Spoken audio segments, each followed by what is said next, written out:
The Tony Hawk series. The relentless waves of nostalgia knock me on my ass every time I replay one of these childhood staples. It's the first video game series I ever loved, and it's the series that sparked my interest in skateboarding.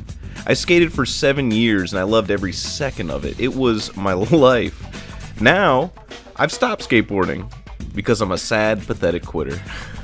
All my friends who skated with me either moved away, stopped skateboarding, or stopped being my friend, and that is a recipe for no more skateboarding. And yes, I am shifting the blame onto my friends and non-friends so that I can go to sleep at night, and that's just fine by me. Besides, I have fighting games now, and Tekken, more specifically, to fill that discipline void that skateboarding left in its wake. Even with the painful memory of a life I left behind buried in the back of my brain, I still absolutely love to go back and play the games that taught me what skateboarding even was. These games go deep into my history banks. I think that Tony Hawk's Pro Skater 2 was like the 4th video game I ever played. But today we're not going to talk about 2. We're going to talk about a game that I actually never owned myself growing up, but a good friend of mine had it. And that's the revolutionary, genre-creating gem that is Tony Hawk's Pro Skater. Ah, the good old days. The days before Tony Hawk's Pro Skater 5 danced all over the grave of poor Tony Hank. The days before Project 8 and Proving Ground really shit the bed. The days before the embarrassment that is Tony Hawk's Ride and Shred.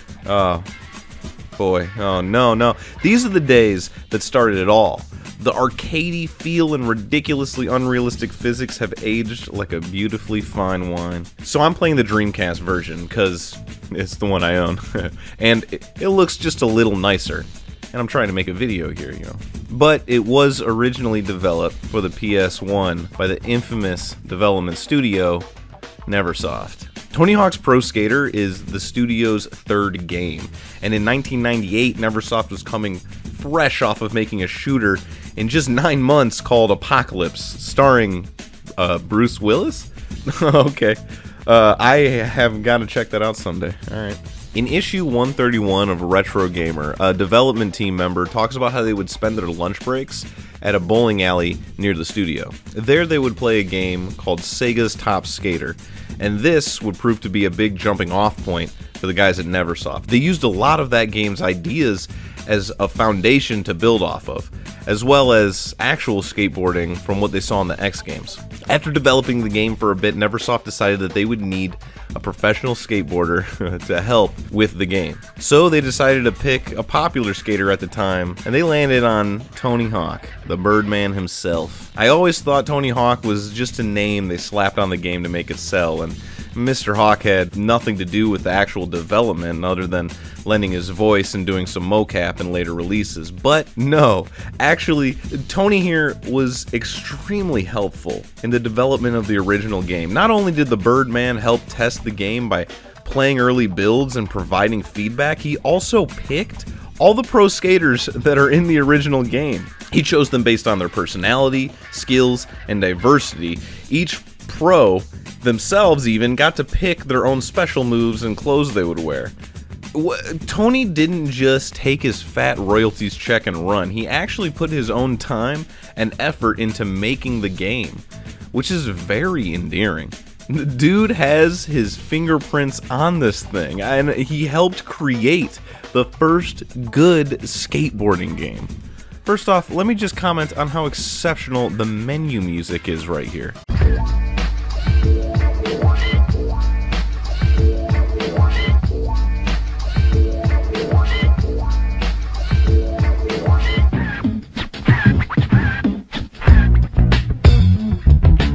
Just an utter masterpiece of a track. So the game lets you choose from a bunch of different skaters to play as, and this time around I'm gonna play as your boy Chad Muska. Muska, chillin'. I do have to give it up for my actual favorite skater in this game, Andrew Reynolds. And this dude's a legend, the king of frontside flips and the man behind my favorite skateboarding company ever, Baker. But I'm playing as Big Chad here because Muska and Tony Hawk games go together like trucks and rails. His goofy real-life persona fits perfectly with this goofy skateboard world. Plus, he's got a boombox on his backpack. Come on. So boom, the game starts, and I think the first thing that hits you is its killer soundtrack. I can't play any of these songs because they're all licensed music, but I will list a few of my favorites off because this curation of skateboard songs really seems to capture the feel of late 90s, early 2000s skateboard culture. With songs like Goldfinger's Superman or Suicide Machine's Nude Girl, the ska punk blood runs thick through the veins of Tony Hawk's legacy. These games are the sole reason I adore bands like NoFX and Less Than Jake. I'm not even joking. It's easily my first exposure to music that wasn't from my parents or just from little kid stuff. It really was the genesis of me developing my taste in music. Songs like Jerry Was a Race Car Driver and Dead Kennedy's Police Truck are absolute classics that all helped create a vibe of authenticity and understanding of skateboard culture that other extreme sports games were severely lacking at the time. So the style of the game is a very fun and interesting time capsule of culture, but the biggest reason why I come back to these games time and time again is because of its outstandingly fun gameplay.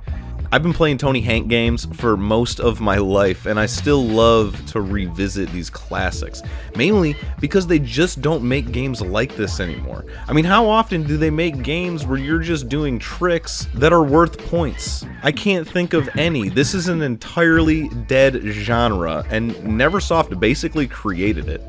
This is its true genesis.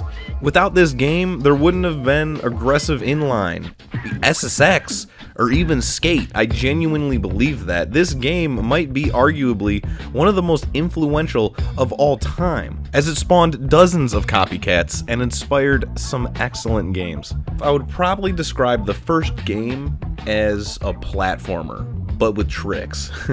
It has the basic fun of a 3D platformer with its awesome environments to explore and its raw joy of jumping on stuff. But to me, the fact that there are tricks makes this game more fun than 99% of 3D platformers out there. All of these are real skateboard tricks, and there are a lot of them. Each character has 8 flip tricks, 8 grabs, and 9 grinds, plus a few special tricks that are unique to each skater. And the thing that ties all of this together is the fact that each trick is worth a certain amount of points, and you need to reach a certain amount of points within the time limit to complete a goal. And completing goals and getting tapes in turn helps you unlock new environments to explore and progress. There are even a few stages that are designated as competition stages where all you do is try to get as many points as you possibly can in under a minute.